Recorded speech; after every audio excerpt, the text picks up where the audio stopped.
Agora, ainda tem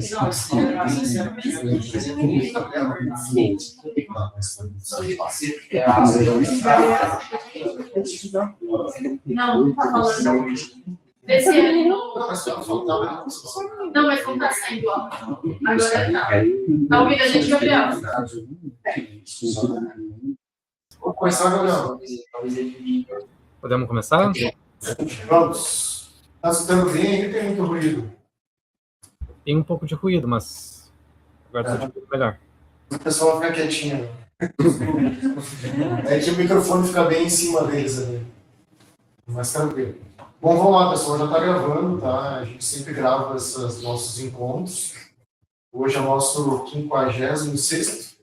É isso, vai? Me ajuda aí. Isso aí. Tá bom. Então, a gente vai apresentar aí com o Gabriel. Né? Ele vai fazer uma apresentação aí, vai conversar um pouco sobre gestão ágil com o projeto Salesforce. Eu também vou trazer um case mostrando um caso de sucesso. Né? E o Gabriel vai trazer outros cases também aí, mostrando insucessos, enfim, outros cases aí de exemplos também. Tá? Pessoal, fica à vontade para perguntar. Né? É uma troca, né? Não é um curso, não é um repasse, não é nada disso. Tá? É uma troca. Gabriel, fica à vontade aí, Gabriel. É contigo, meu cara. Muito obrigado. Primeiramente, eu queria agradecer imensamente o convite que foi feito pelo Thiago para estar fazendo essa conversa que a gente vai ter. Não é, como ele disse, um curso, nem um preparativo para a gente ficar só dizendo aqui. A gente espera o contato entre nós dois, né, entre cada um que está aqui, para a comunidade aqui de Salesforce, de Florianópolis. Então, é um prazer para mim, para a SR Consulting, que é a empresa onde eu atuo, estar participando desse breve momento, cada um de vocês. E muitos, pelo que eu percebi, os que estão aqui presentes nesse evento, vivem de uma forma cotidiana em projetos Salesforce em um nível muito alto, seja de forma direção, gestão, especialistas técnicos, analistas, pessoas que já viram um projeto dar muito certo e também já viram projetos dar muito errado. Então, se em algum momento durante essa conversa se sentirem à vontade de quererem comentar algo, de algo que vivenciaram, qualquer coisa queiram acrescentar durante esse bate-papo, será de grande benefício para todos nós. Então, podem levantar a mão, podem, se assim desejarem, né? O objetivo dessa conversa é mostrar que qualquer área da tecnologia, incluindo o Salesforce, ela acaba não perdoando uma gestão ruim, porque os processos eles precisam ser de forma rápida, né? E isso faz com que negócios precisem mudar de forma constante, de uma forma muito rápida, já que o cliente muda, a equipe muda, colaboradores mudam, e se a gestão ela acaba não acompanhando, a gente acaba criando um projeto que vira uma batalha diária, uma batalha constante, né? Então, a nossa missão hoje é mostrar não uma fórmula perfeita, certinha, do que deve ser feito, até porque isso realmente não existe, já que o que dá certo para uma coisa pode acabar não dando certo para outra. É como a estratégia de um jogo, eu gosto de dizer. Cada adversário ele tem suas características. Então, o que dá certo para um lado não significa que vai dar certo para um outro também. E quando eu digo sobre gestão ágil, quando eu me refiro sobre gestão ágil, eu estou falando de um jeito sobre como conduzir pessoas, decisões, entregas. E durante esse evento, né, que a gente está tendo, a gente vai falar sobre o que é ser ágil, o que faz de uma gestão ser ágil, o que a gente pode fazer, o que leva um projeto ao fracasso ou ao sucesso. Como o Thiago já comentou, cases de casos reais desses projetos, como que se sucederam, como é que a gente pode ser assertivo naquilo que é mais importante, que por exemplo, é o contato com o cliente, ao fazer uma boa documentação, como é que a gente pode lidar com tudo isso, com todos esses ingredientes dentro de uma equipe? Então, para começar, gestão ágil, ele não é um conjunto de cerimônias. A gente sabe que gestão não é uma série de processos, ficar preso no teórico.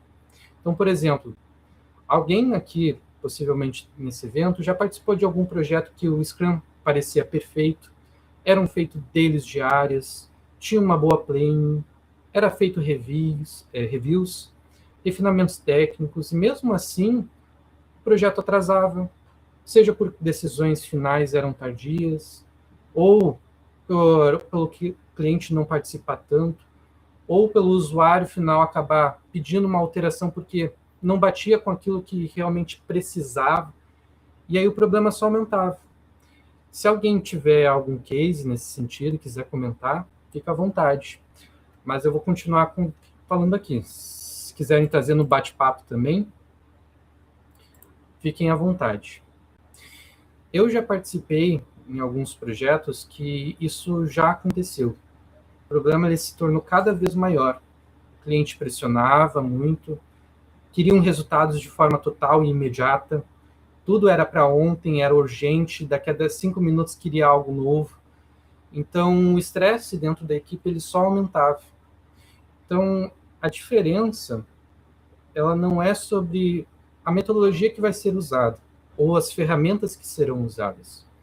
Está no comportamento e como que a gente pode usar cada coisa dentro da nossa equipe. Então, a agilidade é quando o projeto consegue se adaptar sem entrar em grandes crises, conseguir entregar um valor sem problemas, tanto para a equipe quanto para o cliente. E em Salesforce, isso pesa muito, ainda porque o cliente normalmente quer resultado rápido, mudança no meio do caminho, e quando a gente faz um escopo fechado, isso dá problema. Então, se a gestão ela acabar sendo rígida, o projeto vai acabar se tornando uma guerra de escopo.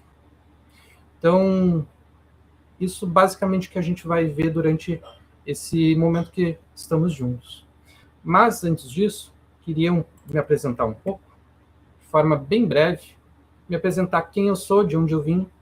Então, meu nome é Gabriel, eu atuo como analista de testes e analista também na SR Consulting.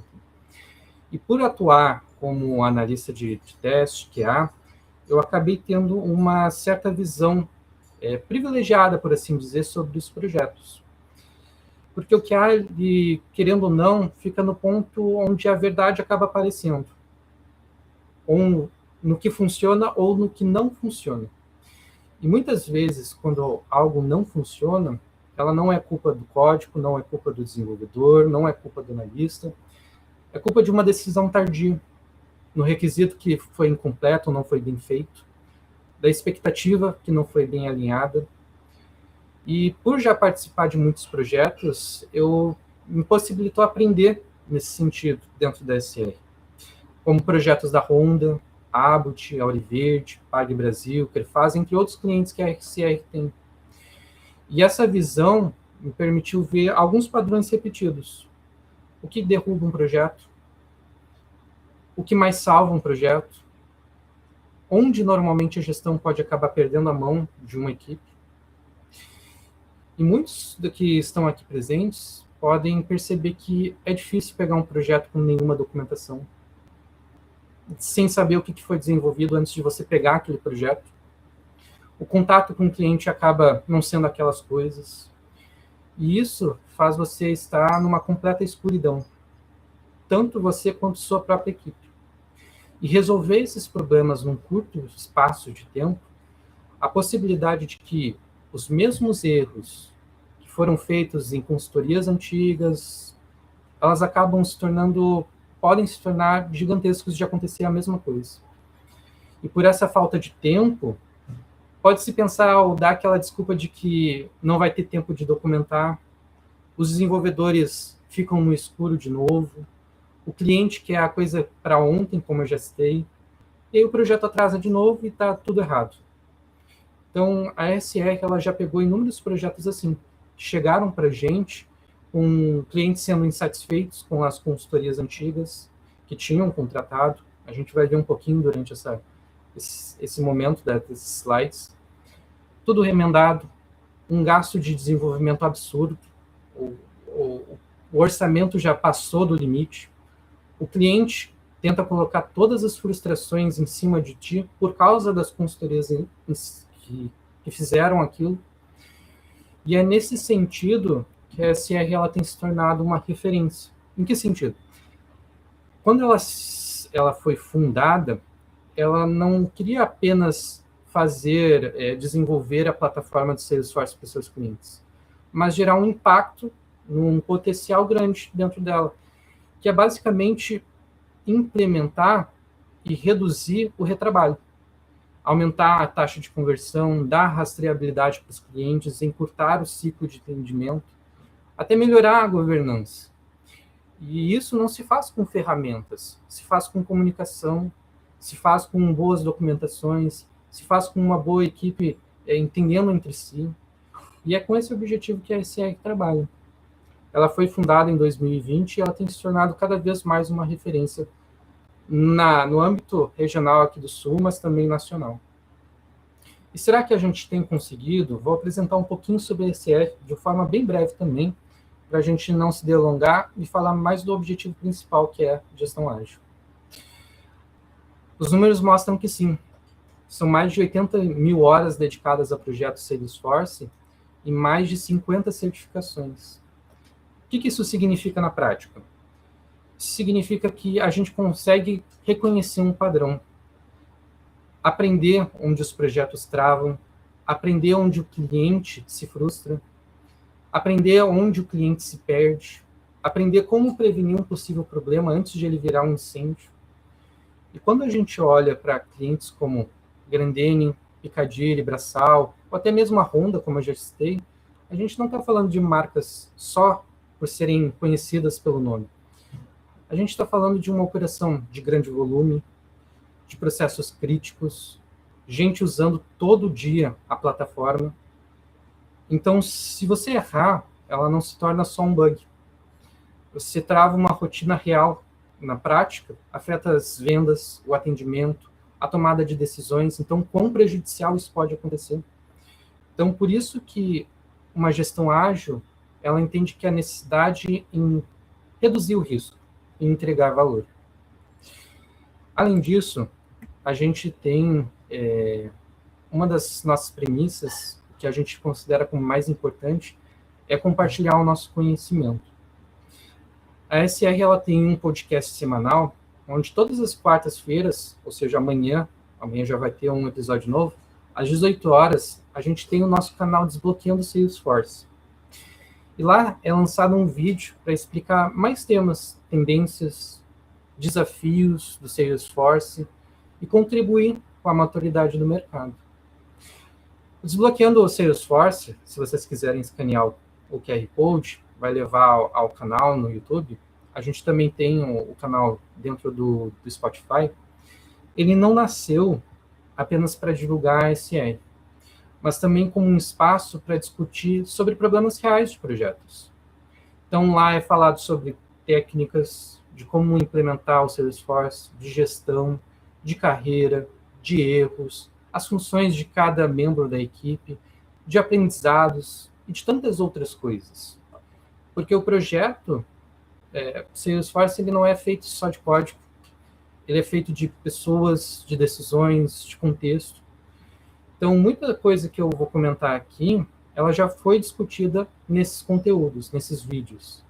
Não como uma teoria, mas no reflexo do que aconteceu realmente em projetos reais.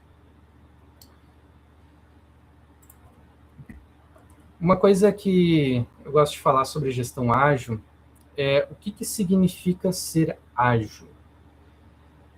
Jim Smith, em 2002, quando ele lançou um livro, ele resumiu dentro do seu livro que a agilidade é a capacidade de criar e responder à mudança para gerar lucro em um ambiente turbulento. Muitas das empresas, muitas das gestões, elas tentam eliminar a mudança. elas acham que pode ser um prejuízo, né? Só que isso é impossível. O que a gestão ágil faz é criar um sistema onde a mudança não destrói o projeto. E a gente vai ver cases reais disso acontecendo. O Thiago vai contar, eu acho que 3, pelo menos. Como se trabalha dentro de uma comunicação ágil, né? O cliente pede uma coisa ontem, quer algo hoje de forma diferente, e amanhã muda a prioridade. Seja na forma como quer novas regras, novas formas de cotação, precisa mexer no contrato, o pagamento é diferente, depois a área comercial ela quer um outro fluxo. Então, o projeto ele depende não de congelar o mundo para funcionar, mas de estar em constante mudança. E se ele não faz essa mudança, ele não é ágil. Então, é saber mudar as coisas, é saber que, apesar das mudanças, é possível a gente entregar valor. Vai conseguir entregar um valor mesmo com as mudanças. Inclusive, um colega meu recentemente disse algo que eu concordei muito, que é, dentro de um projeto, todos nós temos uma única certeza: haverá mudanças. Eu conversei isso com o Thiago, ele concordou também, porque essa é a realidade de toda a área de tecnologia, a gente vai ter mudanças, independente da linha do projeto, do quão avançado a gente esteja no projeto. Se o Thiago também tiver alguma coisa para comentar, pode comentar, tá, Thiago? E como é que a gente pode fazer isso na prática, né? Agilidade é como aprender a andar de bicicleta. Quando eu vou para Florianópolis, eu costumo ver bastantes pessoas fazendo esse tipo de exercício, né? Quando a gente aprende a andar de bicicleta, o primeiro passo é saber para onde você quer ir. E então, fixar os olhos naquilo. Porque se você se prender a olhar para onde você quer, para o jeito que você está andando, ou os problemas que tem dentro da via, você não se concentra no seu objetivo. E é bem provável que você vai cair. Então, da mesma forma, a agilidade, ela não elimina quedas, mas ela permite você corrigir rápido e seguir em frente, sem parar o projeto. Está em mente de que você tem um objetivo. David Thomas, que é o que eu trago no seu artigo, ele dá 4 passos para que a gente consiga ter agilidade. Então, descobrir onde a gente está, dar um pequeno passo para que a gente consiga ir nesse objetivo, ajustar com o que você aprendeu e, por fim, repetir esse processo, como se fosse andar de bike. Então, é verdade que é bem provável que erros vão acontecer, mas a gente não pode fazer do erro cotidiano, mas uma exceção. Então, certa vez, ouvi um amigo meu dizer que ele não gosta da frase "aprenda com seus erros", porque nela você está afirmando que você vai falhar. Então, ele costuma dizer, se você errar, aprenda. Então, isso faz a gente aprender com outros e não com os erros que a gente possa cometer, para assim não repetir eles, né? Deixa eu ver aqui. Então, existem 3 pontos que levam a saber se um projeto tem uma gestão ágil. Primeiro ponto, não é sobre velocidade, porque velocidade sem direção é só pressa. Então, um projeto que procura produzir tudo quanto antes, ele acaba abusando de princípios que levam os colaboradores a um nível de estresse absurdo. Então, por isso que é necessário a gente saber como utilizar a velocidade, baseado nos ajustes necessários. Por isso que é necessário a gente saber como entregar de forma rápida uma funcionalidade. Porque se a gente entrega uma funcionalidade errada muito rápido, você só entregou algo, um erro mais cedo. Então, o que salva é a entrega contínua com um feedback necessário do cliente. O segundo ponto é que muitos projetos eles caem na armadilha de querer entregar tudo de uma vez só. O problema é que o cliente, muitas vezes, ele não sabe exatamente o que ele quer. Logo no início e às vezes até no final.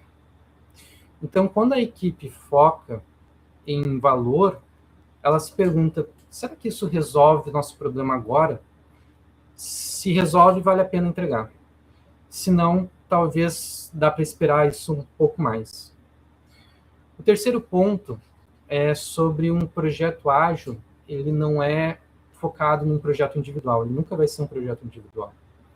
Ele depende de uma troca de comunicação entre a equipe, entre o analista, entre o QA, entre o PO, entre o desenvolvedor, entre o cliente como um todo, né? Quando a equipe ela acaba se fechando, a mudança ela vira uma inimiga. E aí entra o problema. Quando a equipe conversa, a mudança vira de forma natural. A agilidade, ela, em essência, é uma mentalidade de adaptação, de uma entrega contínua, de uma colaboração entre a equipe. Então, no fim das contas, é sobre o quanto a gente consegue se adaptar e entregar para o cliente. O que pode levar a um projeto não ser ágil?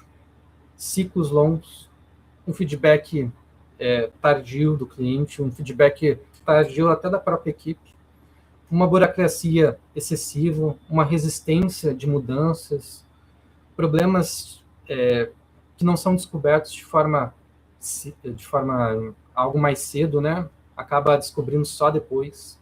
E a gente vai ver o quanto isso pode ser perigoso, descobrir erros só no final de um projeto. Alguém aqui possivelmente já passou por algum desses problemas. E se quiser também comentar ou algo do tipo, esteja livre ali no bate-papo. Ou quiser abrir o seu microfone também, levantar a mão. Então, por exemplo, nesses projetos, muitas vezes o cliente ele leva tempo para responder algo que tu precisa. Ou ele acaba tomando uma decisão que deveria ser rápida, mas leva muito tempo. E aí, quando ele quer cobrar, ele cobra rápido. E aí, parece incoerente, né? E isso acaba tendo muitos problemas dentro de um projeto. Ou quando, apesar do PO ele saber de todas as regras de negócios, o usuário final ele acaba não usando aquilo. E é aquele que vai principalmente colocar a mão na massa. Sejam os vendedores, os atendentes, eles olham para aquilo e dizem, mas isso aqui não vai funcionar. E aí pedem para reajustar, e aí causa um problema gigantesco, né? Por exemplo, né? Eu vou entrar aqui. Projetos reais. Gabriel? Está escutando aí? Estou escutando. Não. Eu só queria comentar, volta um pouquinho mais do anterior ali, quando fala de projetos não ágeis, né? Aqui a gente tem um grande problema no mercado ainda, né? Porque a gente vende oficialmente muito projeto com escopo fechado, né? Mas porque o mercado exige, né, esse escopo fechado. E aí a gente entra naquele problema que tu comentou lá atrás, né? A gente começa numa briga de escopo, porque não vai conseguir entregar exatamente o que foi definido lá no início do escopo. Porque as coisas mudam muito rápido. E tu tem que acompanhar essa mudança. Então, tu tem que entrar depois numa briga para comparar os escopos contratados, entregue, mudança. E a gente começa a entrar nessa briga, né? Então, por isso que o mercado ainda tem essa resistência, porque entende que se não tiver escopo, não vai ser entregue nada. Então, mas é uma coisa que vem mudando gradativo, né? Isso que eu estou falando de consultoria, né? Quando a gente fala de desenvolvimento dentro da própria empresa, é algo que é mais fácil, porque tu tem um escopo mais macro, mas tu tem um budget para entregar aquilo. Então, tu consegue organizar de uma forma mais ágil essa entrega. Só complementando um pouco aí sobre isso, não sei se alguém quer falar alguma coisa. Sim, eu inclusive ia falar de uma forma, de um caso real que aconteceu dentro da SR. Gabriel, só um minutinho. só um pouquinho que mais eu quero falar aqui. Sobre a questão de escopo fechado ou escopo aberto, o problema é que, vamos dizer assim, você não fecha o escopo, mas você vende horas. Aí você faz um levantamento de requisitos e diz, eu preciso de 200 horas. Aí o escopo muda, você precisa de 250. Aí a pessoa, daí o cliente fica, mas o cara tá me dando migué, quer aumentar as horas para vender mais horas ou não? Então vira uma briga dos dois lados. Eu acho que a principal questão é a maturidade do cliente. Maturidade. Quando o cliente tem maturidade e entende que sim, as coisas mudam, sim, você precisa de mais horas ou precisa de menos horas. Isso ajuda muito quando tem alguém do outro lado que pelo menos tem alguma noção do Salesforce. Não estou dizendo que precisa ser um arquiteto, não, mas que tem alguma noção do Salesforce, isso ajuda demais. Mas talvez no fechamento de contato, de conversa, de comercial, o comercial não fala essas coisas? Mas é que na hora de falar é uma coisa, mas na hora que a conta chega para pagar... Papel é outro. Aí vai lá Mas pro o contrato diretor. não diz que pode ter essa variação de horas, de acordo com a mudança do contrato? Depende, né? O ativo que daí depois vai lá pro diretor, daí pedindo mais orçamento, não conseguiu entregar, ele vai esquecer. Extrapola isso. Mas aí, como é que vai chegar para o diretor da empresa e dizer, era 200 horas do projeto, passou para 300 e vai ficar como assim? O David escolheu um valor X para aquelas 200 e agora foi 100 horas a mais.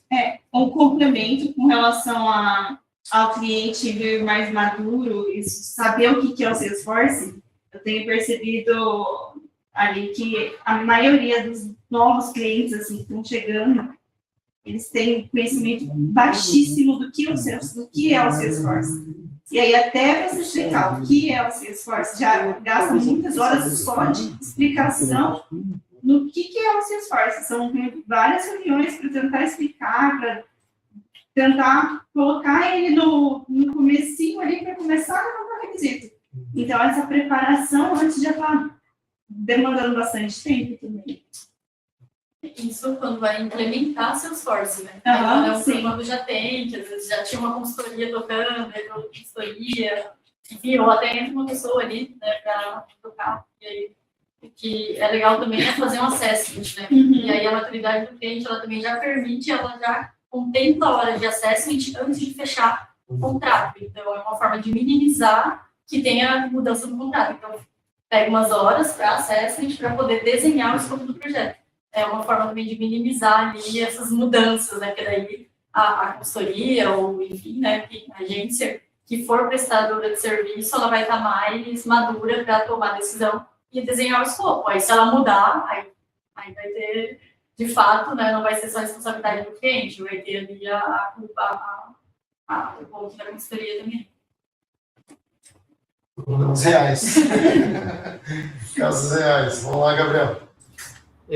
Basicamente isso que eu ia comentar em um dos projetos reais que eu tive, porque o escopo fechado, como teve esses comentários, o quanto isso é, tanto da parte do cliente quanto para a consultoria, precisa ser algo muito natural entre os dois, né?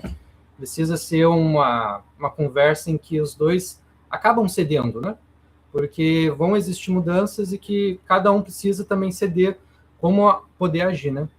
Então, um dos projetos que a gente pegou, o cliente havia contratado um escopo fechado com uma consultoria antes, e aí essa consultoria desenvolveu uma pequena parte para eles, mas essa pequena parte não foi bem feita, o projeto atrasou, e aí eles tiveram que romper esse contrato com essa consultoria. Daí essa empresa, então, contratou a SR, com um escopo fechado também, mas quando a gente é contratado, o PO deles cai. A empresa decide demitir esse PO pelo falta de comprometimento e de atrasos que haviam sido feitos no projeto anterior. Então, olha só o cenário. O cliente vem de uma consultoria que não deu certo, o prejuízo do cliente mesmo, já é enorme, porque ele estourou o orçamento num projeto anterior, uma consultoria anterior. Quem, teoricamente, entendia tudo do fluxo, do diagrama, dos contratos, das cotações, já que era uma empresa que envolvia pagamentos, ela foi embora. A documentação da consultoria antiga, ela não existia, ela não foi deixada para a gente. E tudo aquilo que se havia depois que, durante o nosso contrato, ela muda de forma completa. As regras, elas são descobertas também com um novo PO que é contratado pelo cliente, ele descobre junto conosco as novas regras, e é um projeto que acaba sendo delicado, porque você precisa dar satisfação o PO precisa dar uma satisfação para o gestor, e acaba que o ruído dentro da comunicação durante o projeto inteiro, ele foi totalmente complicado. Então, durante o projeto, a gente teve que descobrir as novas regras de cotação, o contrato estava totalmente errado, precisava ser refeito tudo, todo o teórico de uma boa sprint, então, foi para o ralo, a gente não conseguia fazer de uma forma coerente, né, daquilo que a gente aprende de forma teórica, porque o cliente ele queria mudanças completas da noite para o dia. Ele queria algo urgente, algo rápido, algo que precisava ser feito. E se entendia por causa de um orçamento que eles já estourou antigamente, né? Então, era compreensível ao cliente. Então, o que a gente fez para a gente corrigir tudo isso de uma forma rápida e ágil? A gente fazia War Room, uma sala de guerra, por assim dizer, com um cliente. Então, o cliente pedia alguma coisa, a gente já fazia na hora, na mesma ligação. As dailies não precisavam ser feitas, porque a gente estava toda hora juntos, conversando em ligação constante. O analista nosso, ele chegou a documentar tudo de uma forma muito rápida, como foi feito, como os desenvolvedores produziram, os próprios desenvolvedores faziam suas próprias documentações. O meu papel como QA foi analisar em 2 a 3 semanas 900 cenários, o que é basicamente muita coisa para pouco tempo. E a gente conseguiu, apesar de um projeto grande, tanto é que a gente era 5 membros numa equipe, a gente conseguiu entregar um projeto relativamente rápido, apesar dos percalços que a gente tinha. Então, o que mostra tudo isso quando terminou esse projeto, né? Que não é o quanto a gente produz, mas como a gente produz. Porque uma comunicação constante acaba nos ajudando, né, dentro da equipe e também com o cliente. E a documentação hoje nos permitiu agora fazer pequenos ajustes no final do projeto e nos trouxe uma proximidade maior dentro da própria equipe. E isso cria um ambiente leve e solto, por assim dizer, né? Eu sei que o Thiago agora tem uns cases para mostrar de uns projetos reais que ele queria trazer. Eu não sei se tu quer compartilhar ou tu quer que eu compartilhe. Tem o link aí, se puder compartilhar, já está compartilhando a tela. Tá, deixa eu colocar aqui. Deixa eu só ver se eu consigo aqui. Não tem que compartilhar de novo. Share screen. Apresentação. Existe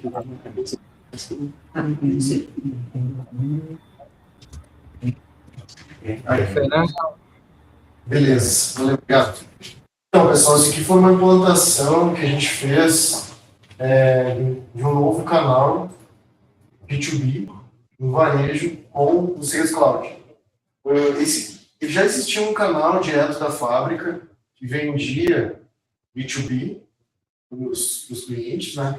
Mas não tinha um canal desse tipo dentro do varejo, que o varejo vendia só para B2C. E aí a gente já tinha Salesforce implantado, mas não tinha um fluxo separado para esse canal. Então, o que a gente fez? Qual que era o objetivo? Né? Implantar um fluxo de orçamento e pedido, enfim, dentro do Sales Cloud, né, com abrangência nacional e de 160 lojas físicas no Brasil. Tem gente aqui de lá, não sei se tu lembra mais ou menos, né, o Nicolau e o Lisandro aí trabalhavam lá, mas não estavam diretamente ligados nessa squad, né? Mas de longe eles acompanharam um pouco esse processo. E hoje devem estar sabendo de alguma coisa a mais. Resolvendo os problemas de pegar. Resolvendo os problemas. Então, qual era o objetivo? Né? Ampliar faturamento, óbvio, né? Criar uma nova frente de venda utilizando uma estrutura existente. Tanto a estrutura física das lojas, como estrutura também de sistema. A gente já tinha o Sales Cloud implantado, mas ele operava e foi implantado 100% no B2C. E aí a gente tinha um grande desafio que era implantar para o B2B também, que muda um monte de coisa, tributação, tabela de preço, os tipos de produto, muda muita coisa. E qual foi a estratégia de execução que a gente fez? A gente dividiu o projeto em 3 grandes entregas, fez um MVP com lojas piloto, porque eram lojas que já todo mundo queria vender mais, né? Então, assim, todo mundo queria. Só que não dava para colocar para todo mundo uma vez só, né? A gente tinha que ir gradativo e sentindo também o mercado também se aceitava esse novo modelo, esse novo canal, né? E também validando hipóteses aí, né, para conseguir expandir isso.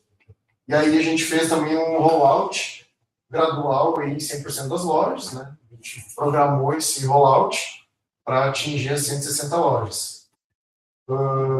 E aí continuou uma evolução, né, contínua, assim, depois da implantação inicial, continuou. Agora eu vou falar um pouquinho sobre isso.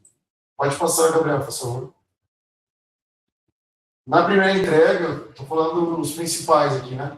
A primeira entrega, a gente entregou a parte de orçamento em tempo real, porque eles até tentavam fazer, mas não tinham sistema.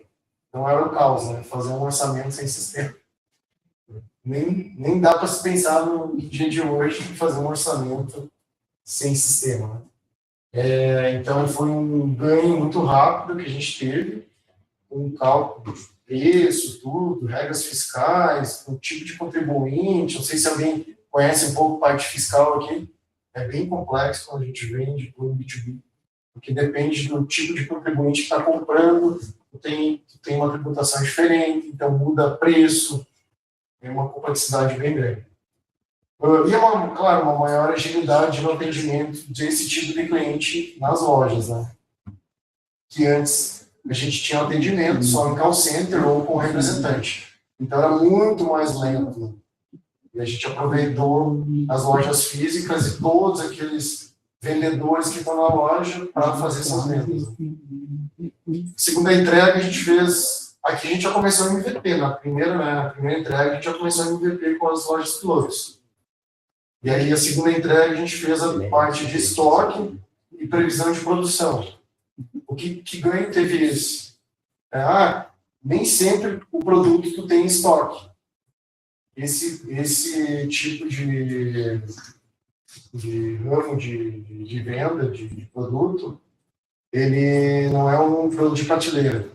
Então, às vezes, tu compra para ser produzido e entregado daqui a 60 dias. Mas como é construção civil, tá? Como é construção civil, eles planejam muito para quando que vou precisar desse material. Então, eles já vão fazendo a compra antecipada e negociam o preço. Então, conseguem antecipar muita coisa, mas já com a previsão de quando eles vão precisar daquele produto, né? E com isso também teve um ganho muito bom, porque a pessoa chegava lá, não adiantava só mostrar o produto. Tinha que saber se tinha estoque ou se tinha previsão, quando ele precisasse, de ter aquilo no estoque, né? Então, fazer uma compra antecipada, né? Normalmente. E aumento da confiabilidade também aí do cliente, né? Em questão de prazo de entrega, né? E a terceira entrega para o MVP foi a conversão de pedido. Aí a conversão direto para a fábrica, né? Então a gente tinha uma loja que vendia B2C, mas que ela era uma representante do B2B. E aí fazia um pedido do cliente final direto para a fábrica. Então cortava um baita caminho. E não tem um intermediador, né? Vai direto para a fábrica. E aí a gente faz essa integração direto com a RP da fábrica. Então aqui tem vários ganhos, né?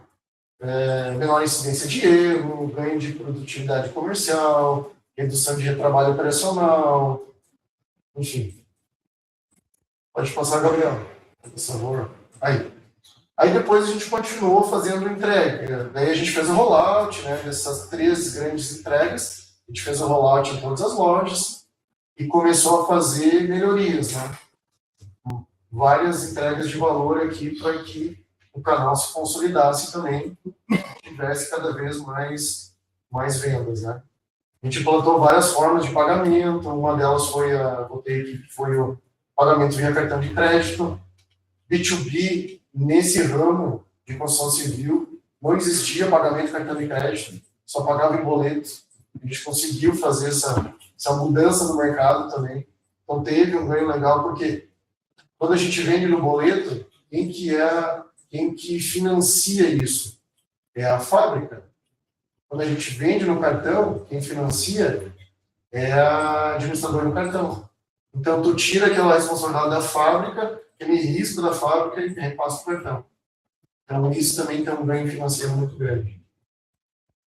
Melhoria de usabilidade, adaptação para mobile, para iPad. Então, o pessoal começou a usar iPad nas lojas. Então, isso ajuda também. Aí a gente foi para o tracking de pedido, entregas, para o cliente conseguir acompanhar. E aí foi evoluindo ali sempre com os feedbacks das lojas, né? Aí montando backlog, fazendo melhorias constantes em cima disso.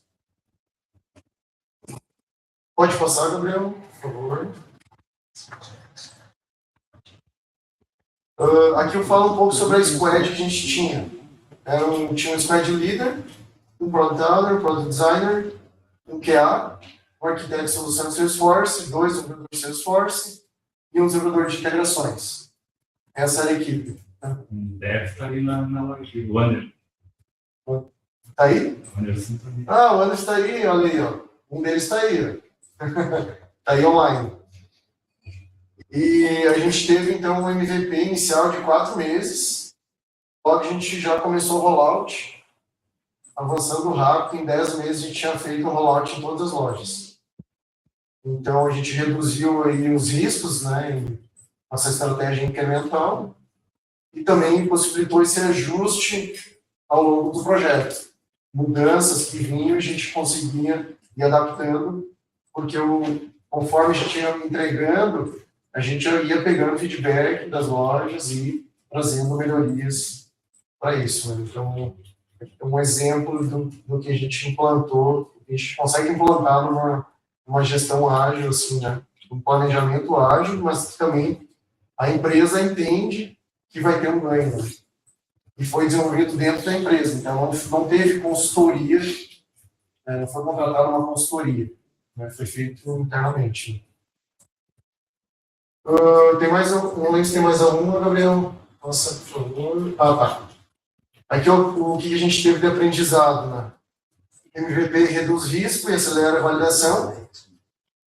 O rollout gradual facilita a adoção, o engajamento de todo mundo.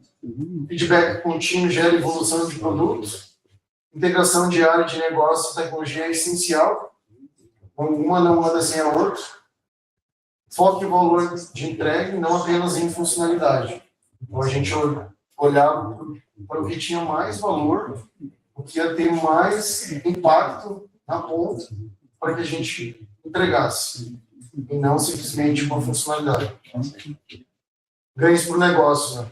Orçamento em tempo real, maior confiança de data de entrega, processo de pagamento menos burocrático, aumento de faturamento utilizando a rede de lojas, aumento de receita, né? Redução de erros operacionais e a melhoria na experiência do cliente também. Eu acho que são essas, né? Tem mais uma? Deixa eu ver. Não, acho é isso aí. Dúvidas, pessoal?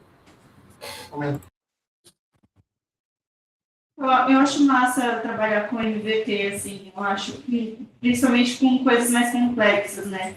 A gente lidou ali com uma situação também recente de uma calculadora que foi feita lá, e a gente trabalhou com MVP, e aí o pessoal já começa a utilizar e saber o que se aquilo realmente faz sentido, se não faz, e desde então vem rolando muitas melhorias, sabe?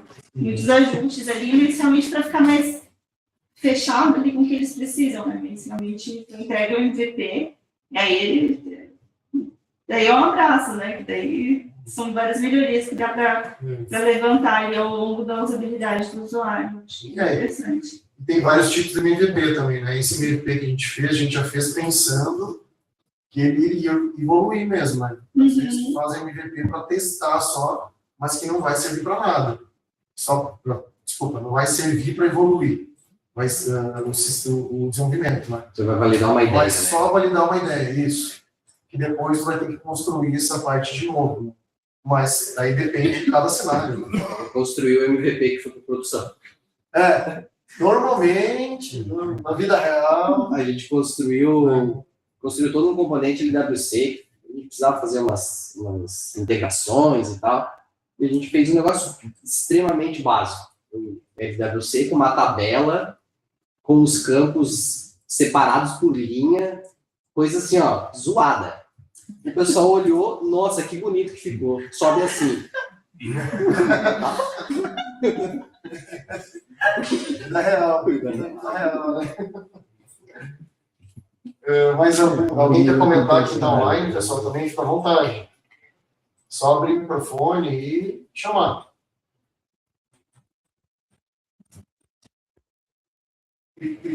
Ninguém. Um de cada vez. Gabriel, pode retomar aí, por favor. Beleza. O pessoal está mais escondido no online. Vamos lá.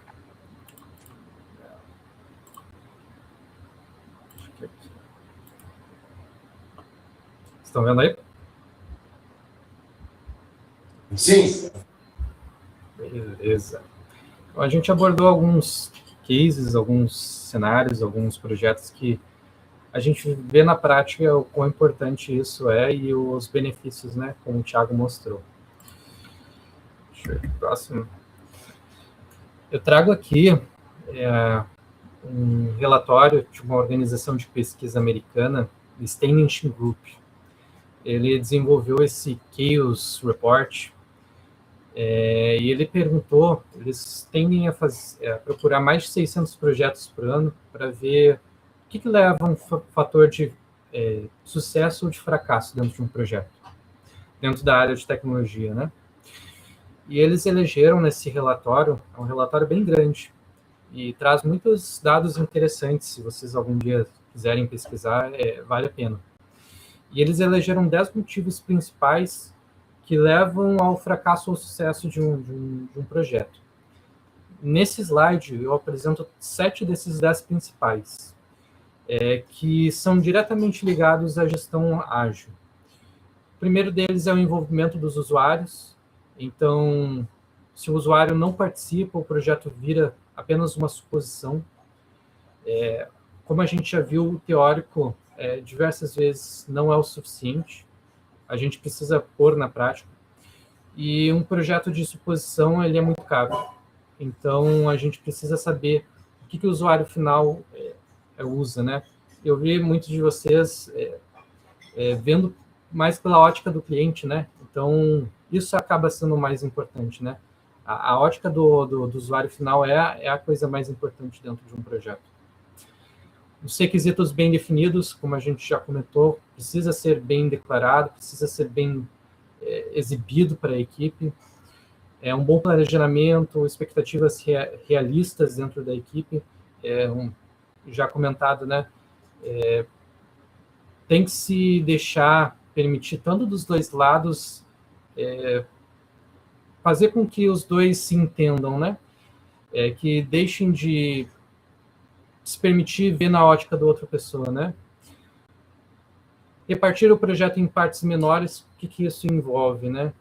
Eu vi recentemente um relatório que fala sobre a importância de a gente fazer deploys ou commits de forma constante diária, e o quanto isso pode ser prejudicial se a gente não fizer.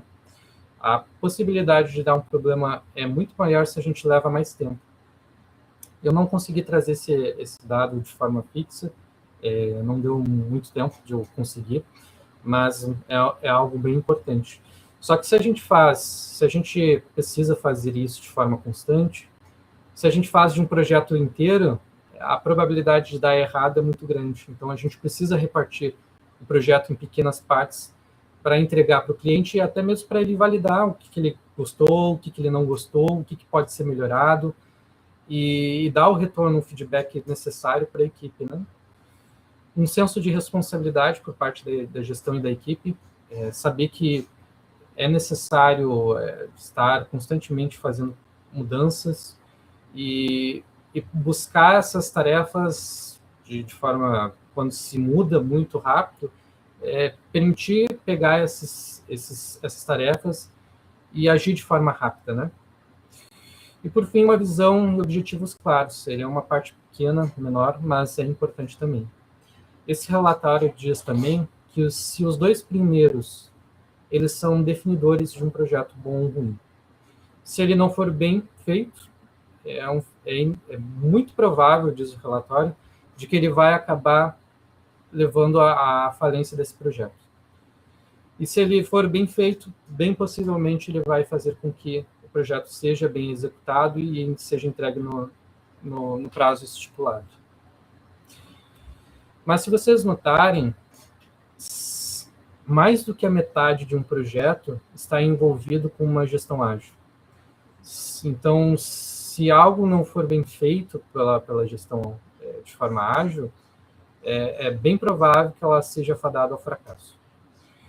Entre os outros motivos está sobre o desenvolvimento, sobre a análise de testes, entre outros motivos que eles citaram. Então, o quão importante é uma gestão ágil nos tempos de hoje, né? O quão importante isso é.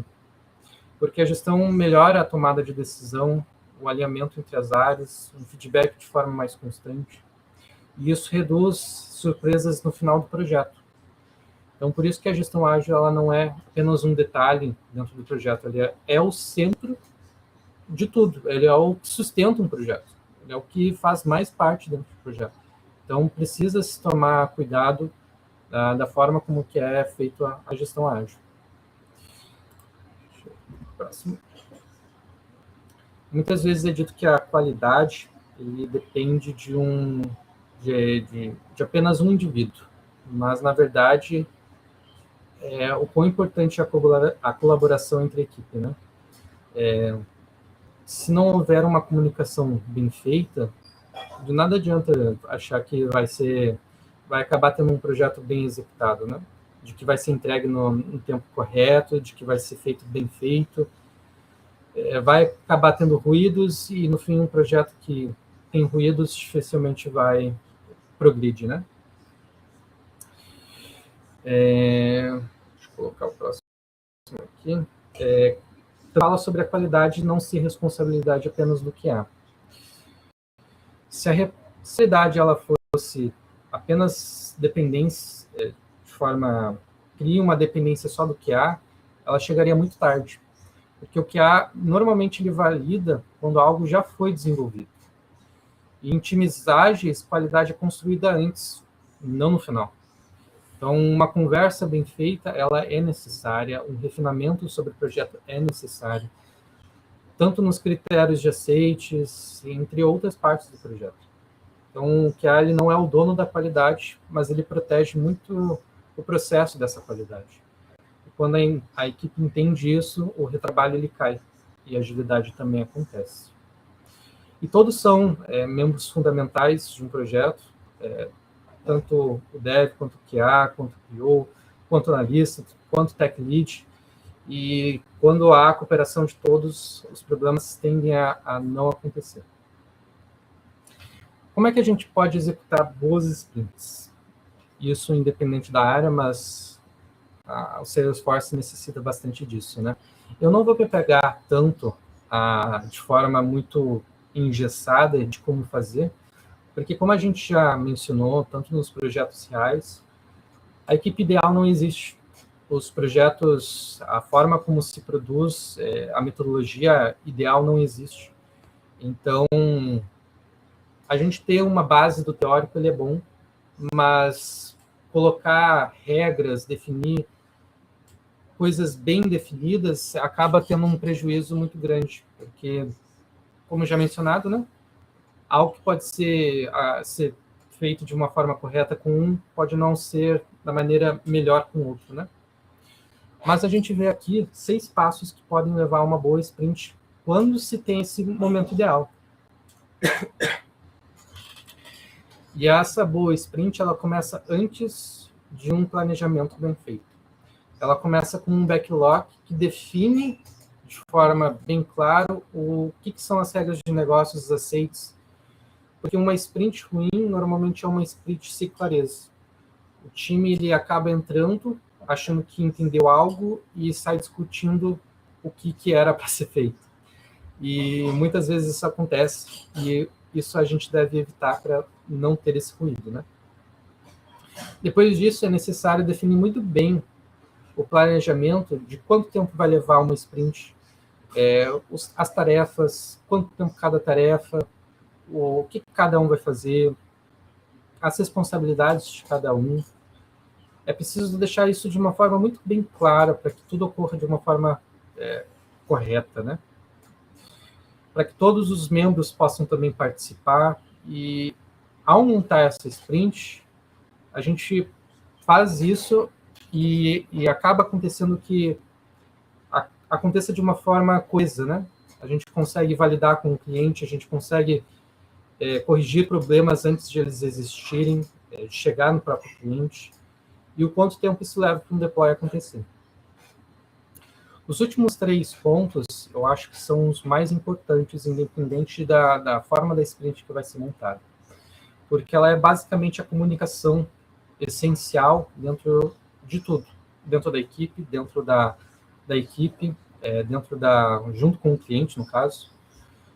Porque as deles, elas permitem saber as dificuldades de cada um e o quanto a gente pode colaborar com um membro da nossa própria equipe. As reviews, o que a gente pode melhorar a curto prazo. E, no fim, a retrospectiva de projeto, né? O que foi, o que a gente aprendeu, o que a gente gostou, o que a gente pode aprimorar. E isso permite a gente, nos projetos futuros, lidar com os projetos de uma forma melhor.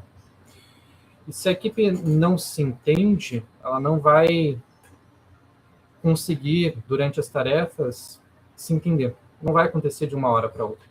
Então, se não entendeu na dele o que foi dito, é necessário puxar o colega para ver o que deve ser feito, para ver se entendeu. Se mesmo assim não se entendeu com o colega, então busca o analista. Se não entendeu com o analista, busca o cliente, o PO. Enfim, as dúvidas, elas são permitidas, mas se elas não forem sanadas, elas não podem ser permitidas. Então, a gente deve evitar permanecer com uma dúvida por muito tempo. Aqui a gente vê o custo de encontrar erros de forma tardia. Encontrar erros e bugs no início é muito mais barato do que mais tarde, com custos que, como a gente vê no gráfico, né, eles crescem exponencialmente. Aqui embaixo, a gente tem as fases do projeto. Quando se é feito o desenvolvimento, quando é feito o teste unitário, o teste funcional, o teste de campo e o pós-produção. E a gente vê da esquerda para a direita que o projeto ele vai avançando. A linha azul, ela mostra onde os defeitos geralmente são criados. Vocês podem perceber que a maioria dos erros, eles nascem no começo do projeto, na fase de desenvolvimento. E isso é algo normal. O código, às vezes, a forma como se desenvolve vai acabar tendo erros. Seja pela forma como se entendeu a regra de negócio teve que mudar, ou por erros técnicos mesmo. O problema ele não é o erro nascer cedo. O problema é ele não ser descoberto de forma cedo. Essa linha amarela, ela mostra quantos os erros eles são encontrados, ou o que seria o ideal de encontrar os erros. Então, de forma ideal, eles deveriam ser encontrados o mais perto possível de onde eles nasceram. Mas quando não se tem testes, seja unitários, seja funcionais, seja de campos, um feedback rápido do cliente, dos usuários finais, uma validação contínua, esses erros eles vão acabar sendo empurrados para o final do projeto. Só que se você deixar isso acontecer para o final do projeto, note como é que isso custa para um projeto ser resolvido, tanto para o cliente quanto para uma possível consultoria. O valor de custo para corrigir, no final, ele aumenta muito. E muitas vezes é aí que o projeto ele acaba falindo. Se vocês notarem esse relatório, um gráfico de um relatório, ele consta de um projeto grande que um erro encontrado numa produção, pós-produção, ele equivale a $16 mil, ou equivaler a uma boa grana, né? A gente não quer gastar esse tipo de coisa e nenhum cliente ou nenhuma consultoria quer gastar isso, né? A gente não quer encontrar esses erros e acabar gastando de uma forma que a gente podia ter encontrado antes, né? Então, quanto mais tarde o erro aparece, mais coisas ele vai afetar. Porque um erro encontrado cedo, ele consegue ajustar uma história, ajusta um fluxo, consegue refazer os testes, consegue conversar com o cliente. Já um erro tarde vai fazer os requisitos serem mudados, reabrir o desenvolvimento, revalidar a integração, replanejar uma sprint, mexer num treinamento, ou até alguns podem ser desligados, acabar saindo da empresa por causa desse atraso, e acaba tendo uma documentação, um ruído de cão, e isso faz com que projetos se atrasem e podem até falir. Existem inúmeros projetos, ou melhor, empresas, que aconteceu isso, de acabar a empresa tendo que sair do país porque não tinha como ter um fluxo de caixa para se reconstruir. E isso é algo muito preocupante.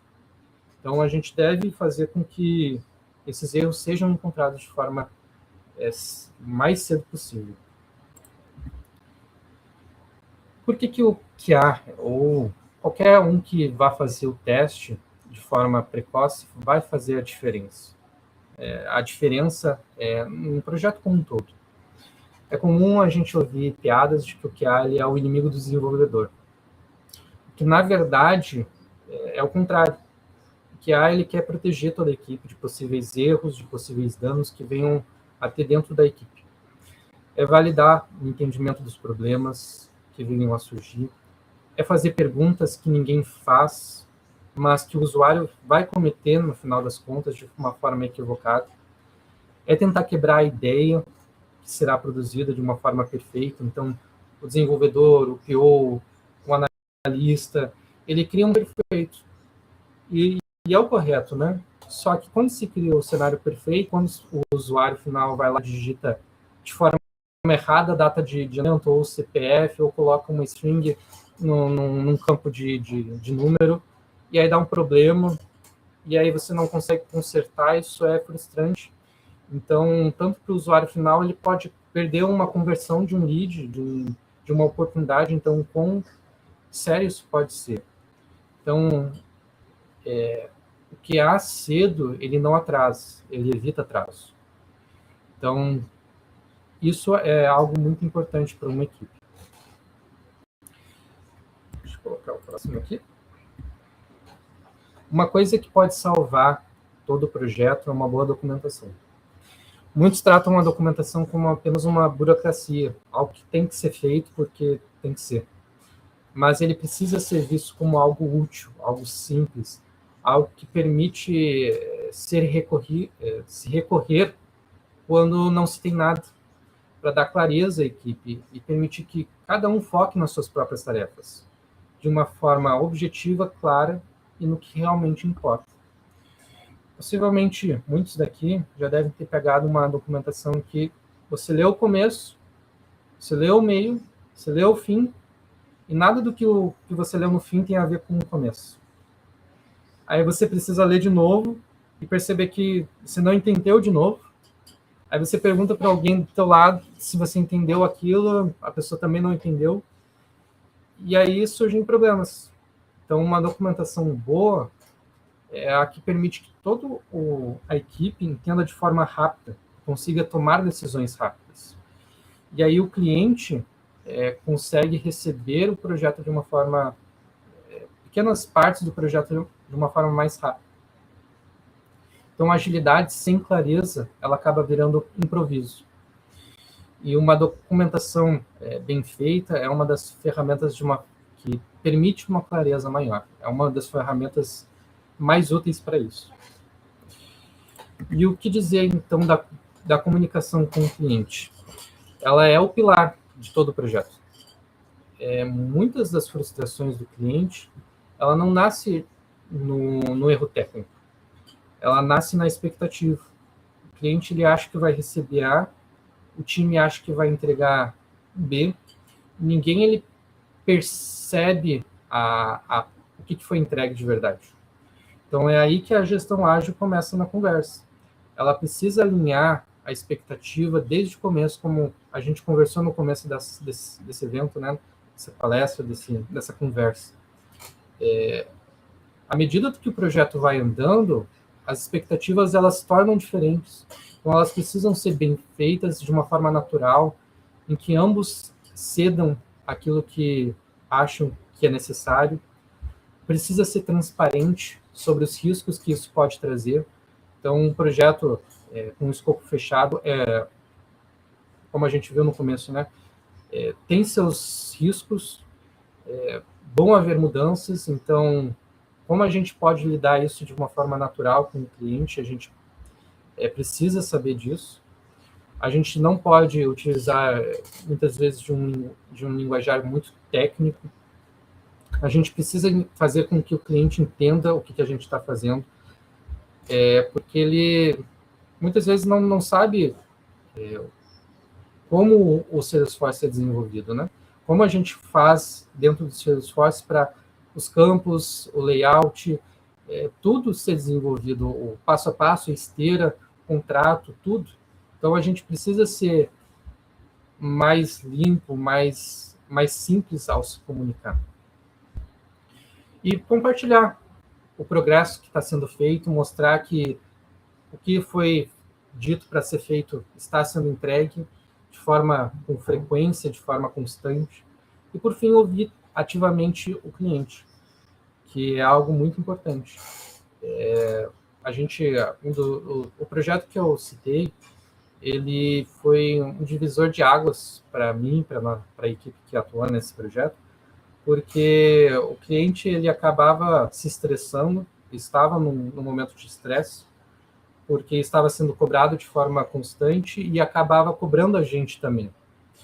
Então, ao permitir que a gente ouvisse, quando ela percebeu que ela estava sendo ouvida, ela se permitiu ser mais...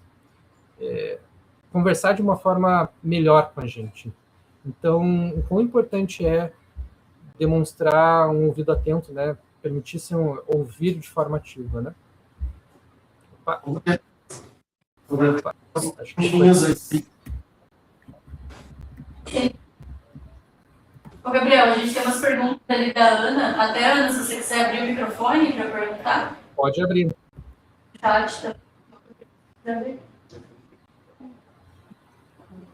Consegue ler o chat? Achei que era o microfone, beleza. Eu posso falar aqui também, Gabriel, sobre a documentação de acordo com as melhores práticas, a documentação feita por quem na Squad? Tá, foi bastantes comentários. Quer comentar eu, Thiago?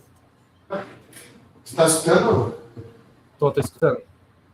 Sobre a documentação de acordo com as melhores práticas, a documentação é feita por quem na Squad? Calma aí.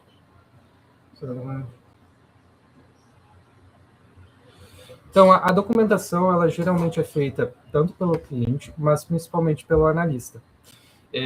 A gente tinha na equipe que a gente estava atuando, o analista ele estava diretamente conversando com o PO, então nas reuniões ele já fazia as documentações que eram necessárias, daquilo que era necessário. O PO também já dava uma base do que a gente ia fazer, e com aquela base a gente conseguia desenvolver as tarefas, desenvolver o que era necessário, e passar isso para os desenvolvedores.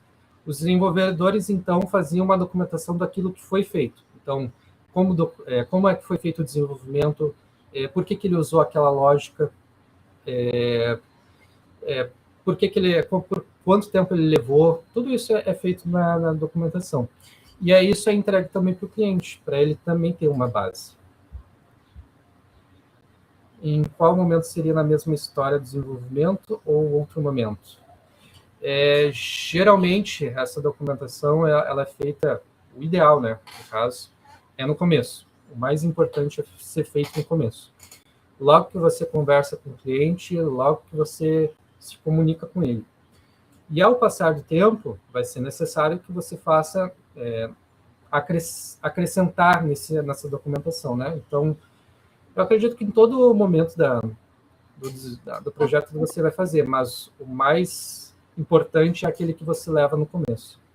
Até compartilhando também, eu acho que a documentação é algo muito vivo, né? Você só fecha na hora que entrega o projeto mesmo, e ainda assim pode ser que volte com dúvidas. Em um projeto que eu participei, uma coisa que a gente fazia era convidar uma pessoa que estava fora do projeto para poder fazer o que a gente estava fazendo, porque daí essa pessoa ia trazer perguntas que não estavam na documentação, e aí a gente enxergar a fragilidade. Então, acho que a documentação é viva. Foi certinho. O Open de Acordo falou no início, né, começar já a documentação, mas ela ser viva, assim, né, porque muda a regra do de negócio, e aí a gente precisa atualizar. É engraçado porque a documentação ela é a língua principal do projeto, né? Ela vai estar ativa a todo momento. Então, se você não se comunica com essa, por assim dizer, com a documentação, você vai se dar mal no final dela. Você teria integração. E aí, quando tem integração, são duas documentações diferentes de tecnologias ou na Salesforce é mais tecnologia, é mais nuvem. E aí, uma para documentar a integração. Então, são 3 documentações. A gente geralmente faz ali na SR uma documentação até para produção, porque o risco de um problema na produção é grande. São inúmeros, então. E você teria algum modelo de documentação específica para os projetos Salesforce? Então, Ana, eu acredito que não há algo bem específico, porque cada projeto é um projeto, né? Eu não sei se o Thiago ou a própria Soraya tem algum, mas eu acho que varia muito de como o cliente lida, como a própria equipe entende, porque cada equipe tem suas peculiaridades, então o que eu entendo pode ser diferente para a Soraya. Então, faz claro para a equipe seja o melhor. Mas se tiverem alguma dica aí, Thiago ou Soraya. Geralmente o que acontece é que cada empresa tem a sua documentação, né? Faz um modelo, tem vários modelos na internet, né? Mas ela faz conforme o que o Gabriel falou, conforme a necessidade do cliente e do projeto. Então, tu tem um modelo, a SR tem um modelo dela, e ela vai adaptar conforme o cliente quer. Então, basicamente é isso. Não tem um modelo fechado nem fixo, né?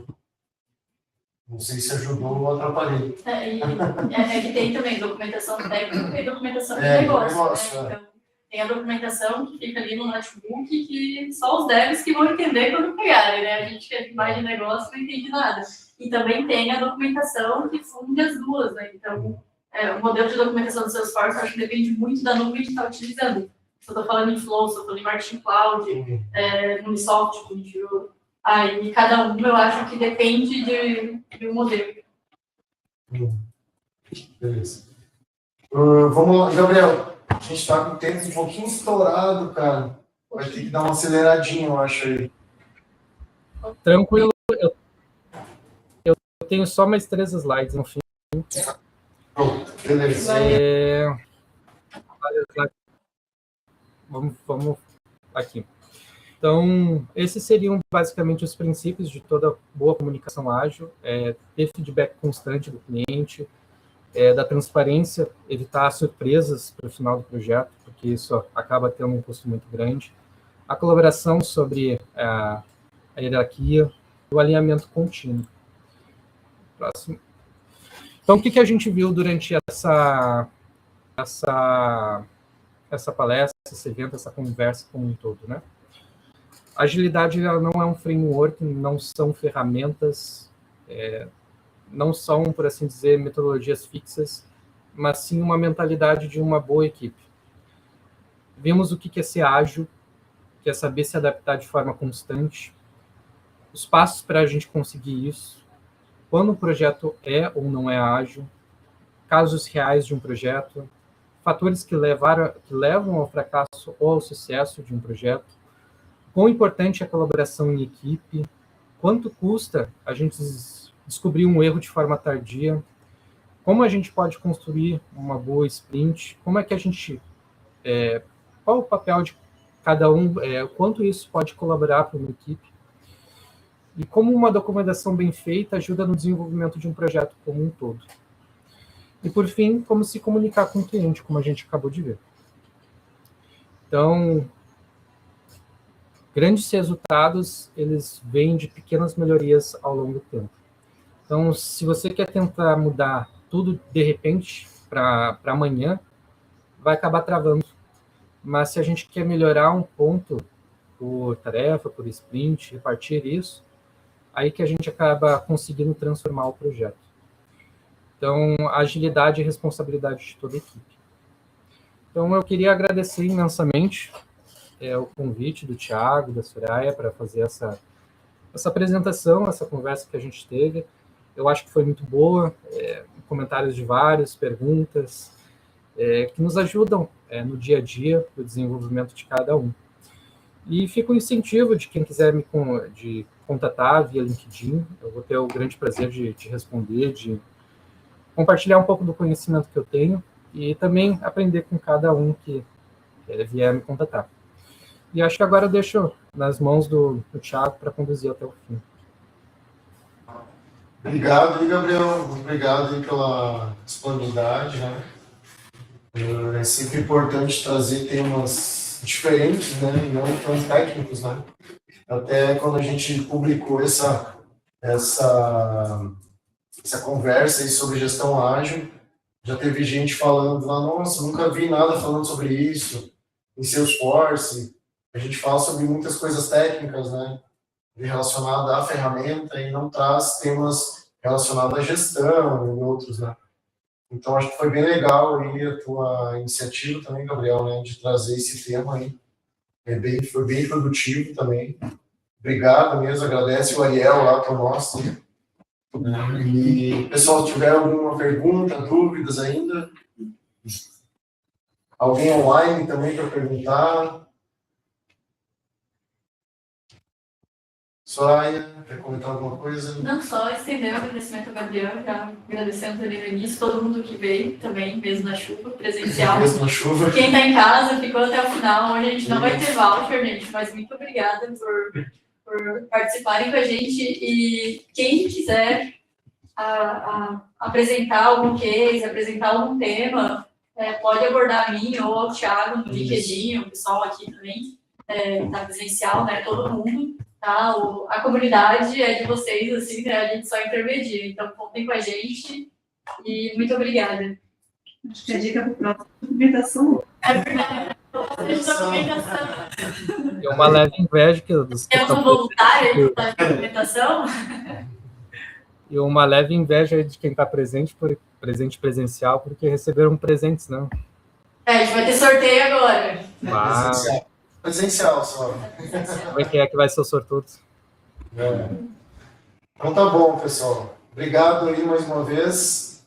E boa semana para nós, hein? Boa noite. Valeu, Gabriel. Obrigado.